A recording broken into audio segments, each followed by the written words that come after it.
नमो लोई सर्वेसाहुणम्। आचार्य मानतुंग स्वामी द्वारा विरचित यह भक्तामर स्तोत्र है। 23वें श्लोक का अर्थ हमने लास्ट में देखा था। मोक्ष मार्ग के प्रणेता श्री आदिनाथ भगवान की चर्चा उसमें आई थी। अभी हे जिनेंद्र देव, आपकी अनेक नाम हैं, विभिन्न नामों से आपको जाना जाता है और उन नामों के उसमें से कुछ नाम, वैसे भगवान के अनंत नाम हैं, किंतु उनमें से कुछ नाम तथा उनके अर्थ यहाँ 24वें श्लोक में आचार्य मानतुंग स्वामी लिखते हैं। हम इसको पढ़ते हैं आराम से। त्वामव्ययं विभुमचिन्त्यं संख्यमाद्यं ब्रह्माण्डमीश्वरमनन्तमनङ्गकीर्तुं योगीश्वरं विदितयोगमनेकमेकम् ज्ञानस्वरूपममलं प्रवदन्ति सन्तः। क्या कहते हैं इसमें आचार्य देव 24वें श्लोक में कि हे जिनेंद्र भगवान, त्वाम आपको, त्वाम माने आपको, अव्ययम अर्थात अविनाशी, विभु अर्थात व्यापक, पूरा सर्वलोक में व्यापक, ऐसा व्यापक, असंख्य, असंख्य माने जिनकी गणना नहीं हो सकती, गणना रहित, आद्यम अर्थात आदि मतलब स्टार्ट, प्रारंभ, और ब्रह्मांड, ब्रह्मांड अर्थात ब्रह्मा, ईश्वर, ईश्वर अर्थात ईश्वर भगवान, ब्रह्मा माने बड़े हुए, बहुत जिनके गुणों में जो बड़े हुए हैं ऐसे ब्रह्मा, और ईश्वर माने जो कृतकृत्य हो चुके हैं, जिन्हें कुछ करना नहीं है, ऐसे ईश्वर है आप। अनंत, अनंत अर्थात आपका कोई अंत नहीं है, अनंत। अंग की तुम, अंग के तुम अर्थात कामजयी हैं आप, काम भावना को आपने जीत लिया है। योगीश्वरम, योगियों में श्रेष्ठ हैं, सभी योगियों में आप श्रेष्ठ हैं। विदित योगम अर्थात योग के आप ज्ञाता हैं। अनेकम अर्थात आप अनेक भी हैं, और एकम अर्थात आप एक भी हैं। ज्ञान स्वरूपम अर्थात आप ज्ञान स्वरूप हैं, केवल ज्ञान स्वरूप हैं। अमलम अर्थात आप निर्मल भी हैं। प्रवदंती संतः, ऐसा संत जन सज्जन पुरुष आपको प्रवदंती अर्थात कहते हैं, ऐसा आपको सज्जन पुरुष कहते हैं। देखो अर्थ देखते हैं हम इसका। श्लोकार्थ क्या लिखा है कि भगवान सत्पुरुष आपको, सज्जन पुरुष, मुनिजन, ज्ञानीजन आपको आत्मा का कभी नाश नहीं होता, इसलिए अव्यय कहते हैं। केवल ज्ञान आपका तीनों लोकों में फैला हुआ है, सभी जीव को उनका दिव्य ध्वनि का आनंद भी मिलता है, इसलिए आप विभू भी हैं। स्वरूप का कोई चिंतन नहीं कर सकता, इसलिए आप अचिंत्य हैं। आपके गुणों की गणना कोई नहीं कर सकता, अनंत गुण हैं, इसलिए असंख्य हैं। युग के आदि में आप हुए हैं, इसलिए आद्य हैं। यहाँ भगवान आदिनाथ की बात है।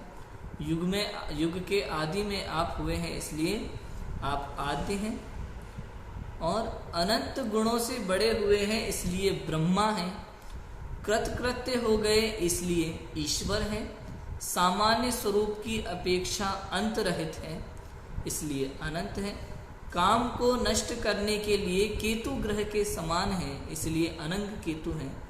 योगी मुनियों के स्वामी हैं, इसलिए योगीश्वर हैं। योग ध्यान आदि के ज्ञाता हैं, इसलिए विदित योग है। विदित माने होता है जानना, तो सबके ज्ञाता है, जानते हैं, इसलिए विदित योग, योग के ज्ञाता। पर्यायों की अपेक्षा अनेक रूप हैं, इसलिए अनेक है। पर्याय क्योंकि प्रति समय बदलती है, निरंतर अवस्थाएं बदलती हैं, इसलिए अनेक है। सामान्य स्वरूप की अपेक्षा एक है, चूंकि द्रव्य एक होता है, पर्याय अनेक होती है।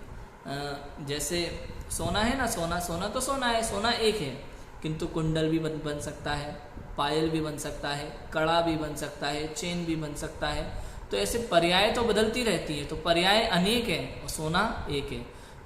कड़े में भी सोना है, चेन में भी सोना है, पायल में भी सोना है और अंगूठी में भी सोना है। लेकिन है तो क्या, एक सोना। इसी प्रकार से पर्यायों की अपेक्षा से आप अनेक रूप होते हैं किंतु द्रव्य एक है, किंतु इसलिए आप पर्याय अपेक्षा से अनेक भी हैं और सामान्य स्वरूप की अपेक्षा से, द्रव्य अपेक्षा से एक भी हैं। केवल ज्ञान रूप है इसलिए ज्ञान स्वरूप आपको कहा जाता है, तथा कर्म मल से रहित हैं इसलिए आप अमल कहलाते हैं। केवल ज्ञान अर्थात सर्वज्ञ आप हो गए हैं इसलिए ज्ञान स्वरूप है, सब कुछ जानते हैं, लोकालोक को जानते हैं इसलिए आप ज्ञान स्वरूप हैं। चूंकि लोकालोक को जानते हुए भी आप ज्ञान में ही रहते हैं इसलिए ज्ञान स्वरूप है, ठीक है। और कम कर्म मल से रहते हैं इसलिए अमल है। चार आघाती कर्मों का नाश कर दिया है इसलिए आप अमल है, कर्ममल से पूर्णतः रहित हैं। तो इस प्रकार से यहाँ भगवान जिनेंद्र देव के अनेक नाम और उनका अर्थ यहाँ बताया गया है। तो हमने इसको देखा, इसमें कुछ भी अलग से व्याख्या करने के लिए नहीं है, सीधी सिंपल सी बात है कि भैया अनेक तरह के नाम हैं। अव्यय, व्यय माने हम जानते हैं, व्यय माने होता है नष्ट होना, अव्यय माने जो कभी नष्ट नहीं हो सकती। ऐसे अविनाशी हैं आप, चूंकि आपका कभी नाश नहीं हो सकता, आत्मा का कभी नाश नहीं होता, इसलिए आप अव्यय हैं। आपका केवल ज्ञान चूंकि तीनों लोकों में फैला हुआ है इसलिए विभु है। विभु माने होता है व्यापक, फैला हुआ। तो चूंकि ज्ञान उनका सब लोकालोक को जानता है ना, लोकालोक को जानता है इसलिए लोकालोक में फैला हुआ है, इसलिए विभु। और स्वरूप का कोई चिंतन नहीं कर सकता। कहते हैं ना अपन लोग संसार में कि भगवान हर जगह है। भगवान हर जगह का क्या अर्थ होता है पता है? कहते हैं लोग चींटी में भी भगवान है, इसमें भी भगवान है, इसमें भी भगवान है। इसका अर्थ ये नहीं है कि वो उसमें कोई भगवान का अंश हो, ऐसा नहीं है। प्रत्येक आत्मा भिन्न भिन्न है, अलग अलग है। ऐसा कहा जाता है अन्य मतों में कि हम परमात्मा के अंश हैं, वहीं से जन्म लेते हैं, मरने के बाद उसी परमात्मा में मिल जाना है, ऐसा बिल्कुल नहीं होता। सभी आत्माएं भिन्न भिन्न हैं, अलग अलग हैं, अंश नहीं है कोई भी किसी का। लेकिन अब कहा जाए कि परमात्मा सभी जगह है, व्यापक है, तो उसका एकमात्र अर्थ ऐसा होता है कि सभी चीज़ें उनके ज्ञान में झलक रही हैं, इसलिए उसे कहा सभी जगह हैं। हम कहते हैं ना हमें कोई नहीं देख रहा, लेकिन परमात्मा देख रहे हैं। क्यों? क्योंकि परमात्मा सब जगह है, अर्थात सब जगह का ज्ञान उनको होता है। लोकालोक उनके ज्ञान में झलक रहे हैं, इस अपेक्षा से कहा कि भगवान व्यापक हैं, विभु हैं, सब जगह फैले हुए हैं, ऐसा है ना। स्वरूप का कोई चिंतन नहीं कर सकता, इसलिए वह अचिंत्य कहलाते हैं। भगवान का स्वरूप हम केवल विचार कर सकते हैं थोड़ा बहुत, लेकिन पूर्ण रूप का उनका कोई चिंतन करने में समर्थ है ही नहीं। चिंतन पूर्ण रूप से कोई कर ही नहीं सकता। जितना होता है थोड़ा बहुत हम चिंतन करते हैं, किंतु जिनेंद्र भगवान का चिंतन करने में कोई समर्थ है ही नहीं पूर्ण रूप से, इसलिए अचिंत्य है। पूर्ण रूप से आपका कोई चिंतन नहीं कर सकता। आपके गुणों की गणना ही नहीं हो सकती, तो चिंतन कहाँ से होगा? पूर्ण रूप से आपके गुणों की गणना नहीं हो सकती, इसलिए आप असंख्य हैं, असंख्य कहलाते हैं। चूंकि युग के आदि में आप हुए हैं, ये जो युग प्रारंभ हुआ था, चतुर्थ काल प्रारंभ हुआ, उसके प्रारंभ में आप हुए, इसलिए आदि कहलाते हैं। अनंत गुणों से बड़े हुए हैं, इसलिए ब्रह्मा कहलाते हैं। ब्रह्मा माने निर्मित किया ऐसा नहीं, संसार बनाया वो ब्रह्मा नहीं। ब्रह्मा माने आपके अनंत गुण बढ़ते रहते हैं ना, अनंत गुणों से बड़े हुए हैं, बड़े हैं, इसलिए ब्रह्मा। कृत्य हो गए इसलिए ईश्वर। कछु करना न धरना मगन रहना, सब कर लिया, हाथ पे हाथ धरे ऐसे, करना कुछ ना रहा जैसे। सब कुछ कर लिया, अब कुछ करने बाकी नहीं रहा, इसलिए कृत्य हो गए, इसलिए ईश्वर है। सामान्य स्वरूप की अपेक्षा अंत रहित है। आपका सामान्य स्वरूप द्रव्य आत्मा, इसका कभी अंत नहीं हो सकता, इसलिए आप अंत रहित हैं, अनंत है।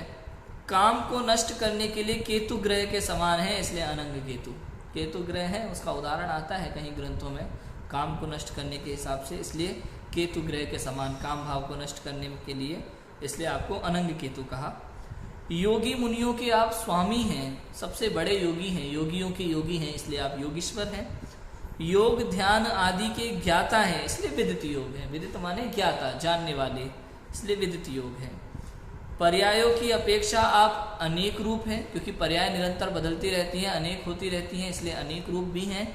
और द्रव्य चूंकि एक ही रहता है, इसलिए आप एक भी हैं।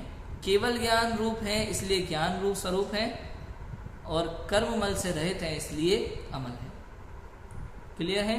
आपके अंदर केवल ज्ञान है, केवल ज्ञान प्रकट हो चुका है, लोकालोक को आप जानते हैं, इसलिए आप ज्ञान स्वरूप हैं पूर्ण रूप से। और चूँकि कोई भी कर्म अब आपके बंधन में नहीं आता है, कोई कर्म बंधन आपको नहीं होता है, अंतर्मुख मुद्रा आपकी है, इस कारण से आप अमल हैं। इस प्रकार से यहाँ 24वें श्लोक में भगवान के विभिन्न नाम और उनका अर्थ यहाँ बताया गया है।